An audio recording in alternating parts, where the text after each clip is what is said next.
Bom dia, gente. Bonjour. Ici, c'est le Père Luciano de la communauté du Chemin Neuf au Brésil et c'est une joie pour moi de pouvoir vous parler aujourd'hui dans cette étape de ce que l'Esprit Saint fait en nous pour que nous puissions être davantage prêts pour accueillir l'Esprit Saint à la Pentecôte. Alors aujourd'hui, on va voir une question très précise. Child of God, les enfants de Dieu, de l'esclavage à la liberté. Alors, j'aimerais bien partager quelques points avec vous pour qu'on puisse avancer ensemble dans ce parcours. Première chose, c'est qu'on est bien des enfants de Dieu. Alors, on a eu déjà tout un parcours, une formation par rapport à Dieu le Père, Abba Père, mais maintenant, c'est la question de voir quelle est la conséquence dans notre vie d'être enfant de Dieu dans cette perspective que propose Paul dans l'Épître aux Galates, de l'esclavage à la liberté. Alors, pour savoir qu'est-ce que l'Esprit Saint fait en nous dans ce sens, il faut revenir dans la lettre de Paul aux Romains, chapitre 5, verset 5, où il est dit « L'amour de Dieu a été répandu dans nos cœurs par l'Esprit Saint qui nous a été donné. » Voilà, on est habité par cet amour de Dieu à cause de cet Esprit Saint qui est en nous. Et cet amour de Dieu dans notre cœur nous montre que Dieu est un Père d'amour et de miséricorde. Comment on peut avoir la certitude de cela? C'est Paul, à nouveau, qui va préciser ça au chapitre 4 de la lettre aux Galates. La preuve que vous êtes bien des fils, c'est que Dieu a envoyé dans nos cœurs l'esprit de son Fils qui crie « Abba, Père ». Alors, Paul va proposer un chemin pour lire cette question de notre filiation, de l'esclavage à la liberté, vivre comme un esclave ou vivre comme un fils, comme un enfant de Dieu. Est-ce que je vis encore comme un esclave dans la maison de mon Père? Regardons alors ce qui peut nous rendre esclaves. Vous étiez, dit Paul, asservis à des dieux qui dans leur nature ne le sont pas. Galates 4, 8. L'esclavage, c'est ça. C'est quand quelque chose prend la place de Dieu dans ma vie. Quelque chose qui n'est pas Dieu prend la place de Dieu, cette place centrale, cette place de l'amour dans ma vie. Et quand cela n'est pas Dieu, eh bien, il y a de fortes chances que je me rends esclave de cette réalité-là. Que ce soit une relation, une personne, des biens, enfin, plein de choses qui peuvent nous rendre esclaves. Jésus lui-même nous rappelle comme un grand point d'attention en disant « Là où tu mets ton trésor, là aussi tu mettras ton cœur. » Eh bien voilà, si je mets mon cœur, mon trésor dans quelque chose qui n'est pas Dieu, il y a de fortes chances que cette réalité va me rendre esclave.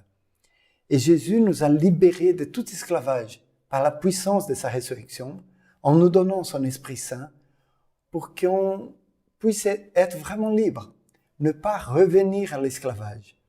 Et pour Paul, cela est très fort. Où est-ce que je mets mon espérance? Qu'est-ce qui donne un sens dans ma vie?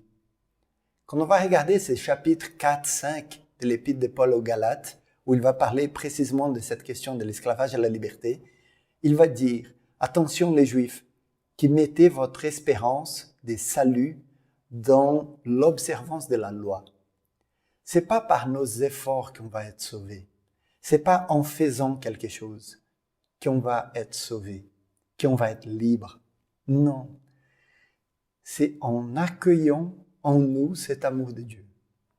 C'est là qui va me donner la liberté.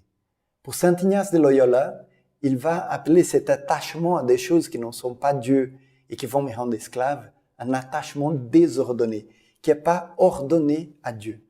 Alors lui, il va nous aider avec les exercices spirituels à nous détacher de ces choses-là pour nous attacher au Seigneur et le Seigneur va nous rendre libres. C'est très subtil parfois. Qu'est-ce qu'il y a en moi, dans ma vie, qui peut me faire esclave? Esclave de ma volonté, esclave de cette pensée que je suis seul à me battre dans la vie et que je dois me débrouiller seul. esclave de l'appréciation, du regard des autres sur moi, et je cherche toujours une approbation, et je deviens esclave de plein de choses. Et je ne trouve pas cette liberté en moi. S'il y a en moi quelque chose qui m'empêche d'être libre, eh bien, je ne vais pouvoir jamais être heureux. Il y a de fortes chances que je sois encore un esclave dans la maison de mon Père. Alors, comment Jésus fait pour nous rendre libres? C'est pour que nous soyons vraiment libres que le Christ nous a libérés, dit Paul, Galates 5, verset 1. Qu'est-ce que cela veut dire? Qu'est-ce qui peut me rendre libre? Alors Paul va tout de suite préciser, aimer, voilà notre liberté. L'amour de Dieu, cet amour qui est répandu dans nos cœurs par l'Esprit Saint en œuvre dans notre cœur, eh bien c'est cela qui va me rendre libre. Cet amour, qui n'est pas n'importe quel amour, parce qu'aujourd'hui on dit amour, on peut penser à beaucoup de choses. Cet amour, c'est la charité qui me fait à moi donner ma vie comme Jésus l'a donné. C'est ça la charité. Et du coup, l'Esprit Saint est capable de faire cette œuvre de liberté en moi. La liberté de pouvoir aimer sans aucun obstacle, de pouvoir donner ma vie, de la donner entièrement, la livrer à Dieu et à mes frères et sœurs, totalement, sans aucun attachement qui va m'empêcher de faire cela. Voilà la liberté des enfants de Dieu, et cela, c'est l'œuvre de l'Esprit Saint en nous. C'est la puissance de l'espérance et de la charité par l'Esprit Saint qui agit en moi. Alors, je vais vous inviter, pour nous préparer à cette Pentecôte, à une petite démarche. Tout d'abord, vous allez chercher en vous-même qu'est-ce qu'il y a qui peut vous rendre encore esclave dans la maison de notre Père. Qu'est-ce qu'il y a en toi comme peur, comme crainte, comme obstacle qui vous attache encore à quelque chose qui n'est pas Dieu et qui vous rend encore esclave. Et le deuxième pas dans cette démarche, c'est de demander au Seigneur, demander à l'Esprit Saint de vous montrer concrètement comment et où vous pouvez mettre en œuvre cette charité. Il t'appelle, il m'appelle, il nous appelle tous à donner notre vie comme Jésus l'a fait. La question, c'est de savoir où et comment ce don de ma vie va me rendre heureux, va donner un sens nouveau à ma vie. Et ça, l'Esprit Saint peut te le faire. C'est cadeau immense. Te montrer quelle est ta vocation, en fait. Quel est le lieu concret, précis, où il t'appelle à donner ta vie. Et ne pas rester attaché à des choses qui ne sont pas lui. Alors, bon courage et que l'Esprit Saint vous conduise dans ce beau parcours. À la Pentecôte.